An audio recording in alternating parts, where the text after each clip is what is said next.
Kwa majina naitwa Gabriel Kinua, ni diwani wa kata ya Ngabobo. Siku ya leo tuko shule ya sekondari ya Oltepes Kilimo, tukimshukuru Mungu kwa matokeo mazuri ya kidato cha pili ambayo yameifanya shule yetu iendelee kujulikana zaidi. Kwa siku ya leo ilikuwa ni kumshukuru tu Mungu, kusherehekea pamoja wazazi, wanafunzi na walimu, kuwapongeza walimu wetu na wanafunzi kwa namna ambavyo shule yetu imefanya vizuri. Tumepata division 1 15, 2 19 na division 3 5. Kwa hiyo ilikuwa ni pongezi tu kwa walimu wetu. Langu la kuambia walimu kwanza ni kuwapongeza kwa kazi kubwa na nzuri waliofanya. Lakini jambo la pili ni kuwaambia kwamba waongeze bidii, kwani kila shule inafanya jitihada kuhakikisha kwamba inakuwa shule ya kwanza, lakini kuondoa division 4 na division 0. Kwa hiyo tunaomba walimu waongeze bidii zaidi kuhakikisha kwamba wanaendelea kubaki kileleni. Lakini pia kwa wanafunzi ni kuongeza jitihada, kusoma kwa bidii, kwa maarifa na kuhakikisha kwamba wanaendeleza kile ambacho wenzao wale ambao sasa hivi wako kidato cha 3 wamefanya kwa mwaka huu. Tunachohitaji sisi ni kuhakikisha kwamba division 3 zinaondoka, zinabaki tu chache, 1 nyingi na ni 1 kali ya single digit. Hayo ndiyo matazamio na ndiyo malengo yetu. Kama ambavyo nimekuwa nikisupport shule nikiwa mstari wa mbele kuhakikisha kwamba shule inafanya vizuri, inapata maeneo, inapata maji.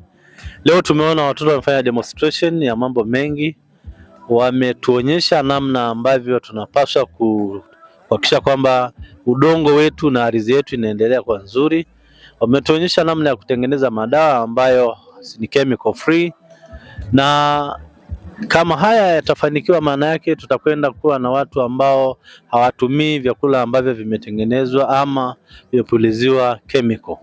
Kwa maana hiyo, mimi nitakuwa nao bega kwa bega kuhakikisha kwamba malengo yote ambayo wanafunzi wanayo, walimu wanayo na malengo ya shule pia yanafikiwa kwa gharama yoyote, kwa kuhakikisha kwamba kile ambacho tunakitazamia kinakwenda kufikiwa kwa 100%. Kwanza mwalimu mkuu ni kumpongeza kwa namna ambavyo anaongoza shule vizuri, lakini langu kubwa ni kumwambia kwamba hakika kama kiongozi wa kata, kama kiongozi wa watu wa hawa Ngabobo, ninafurahishwa sana na kazi na jitihada ambazo anafanya, lakini ninachohitaji kumwambia ni kuongeza bidii, kuongeza ushirikiano, kuhakikisha kwamba anaweka malengo ya shule yetu kubaki kileleni na kuwa shule namba 1, si tu ndani ya wilaya, hata ndani ya mkoa na Tanzania kwa ujumla. Ninachoweza kuwaambia wananchi wangu wa kata ya Ngabobo ni kwamba kama kiongozi wao nimejipanga vizuri, nina malengo makubwa kuhakikisha kwamba shule zetu Oltepes Kilimo pamoja sekondari, shule za msingi zote zinaendelea kushine na kuwa shule bora ndani ya wilaya na ndani ya mkoa. Kwa hiyo ninachowaomba ni ushirikiano wao wa hali na mali kuhakikisha kwamba malengo haya ambayo ninayo na malengo haya ambayo ninatazamia tuyafikie yanakwenda kufikiwa kwa 100%. Ushirikiano wangu kwao ni mkubwa na bado utakuwepo, na malengo ni makubwa, ni wao kuonyesha ushirikiano ili basi tukafike kwenye haya malengo ambayo tunayo kama kata na kama vijiji. Kwa majina yangu naitwa Benjamin Moses Molel, pia ni mwenyekiti wa bodi shule ya sekondari Oltepes Kilimo. Leo tulikuwa na jambo la pongezi ya walimu na wanafunzi kwa ajili ya kidato kile cha pili, kwa kuwa kwa kweli wameweza kutoka hatua kwenda hatua nyingine na kuinua shule yetu kwenda viwango vya juu katika mitihani ile walioifanya. Kwa hiyo leo tukaona kwamba tuwashike mikono na pongezi kwa juu wa walimu. Tunategemea kwamba kila wanapofanya mtihani wa taifa kama wanavyofanya kidato cha 4, tutahitaji kufanya zaidi ya haya, maana tunategemea kwamba watakuwa wametoka viwango kwenda viwango vingine, na wao tunajaribu kufanya kama motisha ili wale watoto waweze kunyanyua, maana tunapofanya hivi watoto wanafurahi. Mwalimu akiweka ahadi kwao inakuwa ni rahisi kutimiza zile ahadi na kuitekeleza ili kusonga mbele. Kwa uzoefu na pia kuwa na walimu wangu na walimu kwa karibu nao kwa ushirikiano, na kwa changamoto kama hizi kutumia akili kama hizi kwa sapoti watoto na kuwapa fursa kama hizo za safari ndogo ndogo, inachangia kushirikiana wa wazazi na wanafunzi na walimu kuondoa zile division 3 kuwa tutakuwa na division 2 au division 1 ikimpendeza Mwenyezi Mungu. Na tunashauriana au wanashauriana umoja, wanavyofanya kazi ya umoja na kupendana na kushikamana, na ndio maana wanakuwa wanatembea vizuri, maana unakuta mwalimu na wanafunzi ni kitu kimoja. Maana sasa ile ubaguzi wa kumkemea hapana, lakini wanakuwa na ushirikiano mzuri sana, na ndio maana unakuta shule inasonga mbele. Cha kuwaambia ni jinsi gani tusonge mbele kwa kupambana kwa mitihani iliyoko mbele yetu. Maana sasa hivi ukijaribu kuangalia, elimu ndio iliyobaki kuwa ufunguo wa maisha na ndio inayetubakia kusababisha tusonge mbele. Maana kwa kweli kwa maisha haya yamekuwa magumu sana. Kwa hiyo watoto wanahitajika kusoma kwa bidii ili watoke watoto krimu, wapatikane madaktari, walimu, pia na maafisa kilimo. Kwa hiyo ukijaribu kuangalia kwa kweli tunajitahidi kwa mambo kama hayo, na ndio maana shule hii unasikia kwamba ni shule ya kilimo. Tunahitaji uwe na kilimo ili mtoto aweze kujiajiri hata baadaye, akitoka hapa asitegemee serikali tu, pia na yeye aweze kuweza kujiendesha katika ajira zake za kilimo, ufugaji na mengineyo.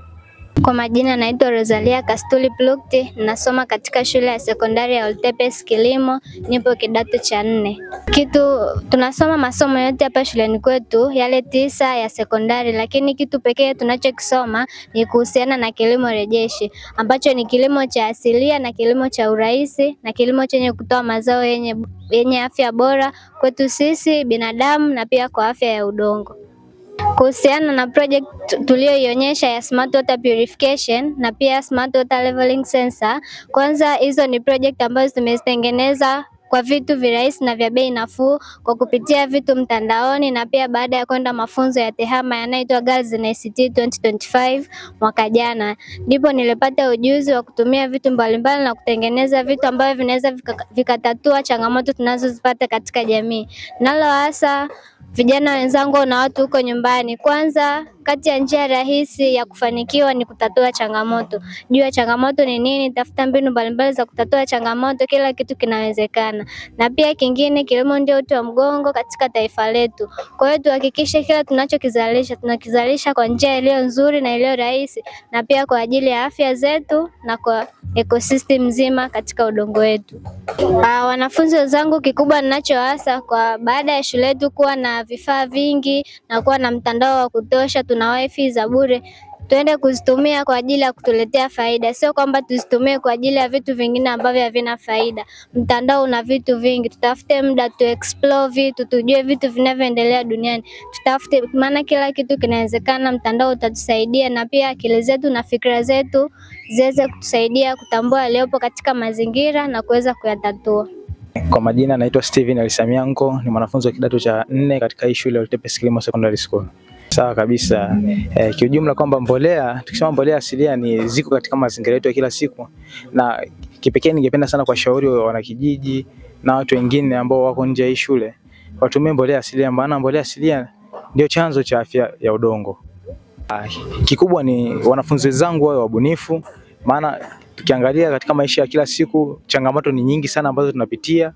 Kwa wakiwa bunifu inawasaidia pia kuongeza upana wa akili, yani sio kujifunza tu darasani, na pia hata vitu vya nje wanaweza kwenda kuvitatua, na pale hata watakapoondoka katika mazingira ya shuleni, yani namaanisha kumaliza form 4, wanaweza kwenda kujitafutia wenyewe na kutatua machangamoto za jamii.